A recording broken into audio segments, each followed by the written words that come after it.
ত্রয়োদশ জাতীয় সংসদ 12 মার্চ শুরু হয় ত্রয়োদশ জাতীয় সংসদের প্রথম অধিবেশন। এই অধিবেশনে গঠন করা হয় 15 সদস্য বিশিষ্ট কার্য উপদেষ্টা কমিটি।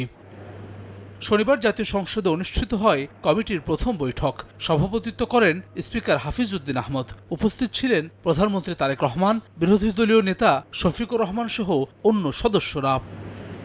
বৈঠকে প্রথম অধিবেশনের মেয়াদ, আলোচ্য সূচির পাশাপাশি অন্তর্বর্তী সরকারের সময়ে জারি করা অধ্যাদেশ নিয়ে আলোচনা হয়। রাষ্ট্রপতির ভাষণের ওপর মোট 50 ঘণ্টা আলোচনার সিদ্ধান্ত গৃহীত হয়।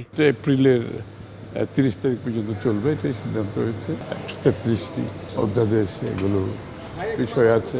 আইনমন্ত্রী বলেন, সংবিধান সংস্কার পরিষদ নিয়ে আলোচনা হবে সংসদে। স্বরাষ্ট্রমন্ত্রী জানান, অন্তর্বর্তী সরকারের সময়ের 133টি অধ্যাদেশের জন্য একটি বিশেষ কমিটি গঠন করা হয়েছে। বলেন, সংস্কার নিয়ে ফয়সালা হবে সংসদে।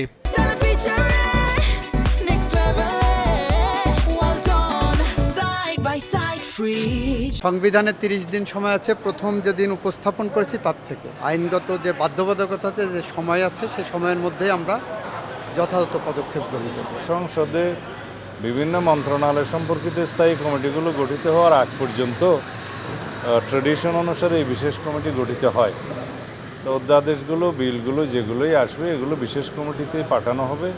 সেখানে যাচাই বাছাই হয়ে তারপরে রিপোর্ট আকারে সংসদে উত্থাপিত হবে। সংবিধান সংস্কার পরিষদের বিষয়ে আলোচনা এটা ফ্লোরে হতে পারে, এখানে না। বিরোধী দলের চিফ হুইপ জানান, রাষ্ট্রপতির ভাষণের ওপর ধন্যবাদ জানাবে না বিরোধী দল, তবে আলোচনায় অংশ নেবেন তারা। কোন কারণে ওয়াকআউট করেছিলাম, কোন কারণে আমরা মনে করেছিলাম যে রাষ্ট্রপতি বক্তব্য দেওয়া অনুচিত এই সংসদে, তো সেই আমরা ধন্যবাদ দিব না, আমরা আমাদের বক্তব্যটা বলবো। বৈঠকের সিদ্ধান্ত অনুযায়ী 29 মার্চ থেকে সরকারি ছুটির দিন ছাড়া প্রতিদিন বিকাল 3টায় বসবে জাতীয় সংসদের অধিবেশন।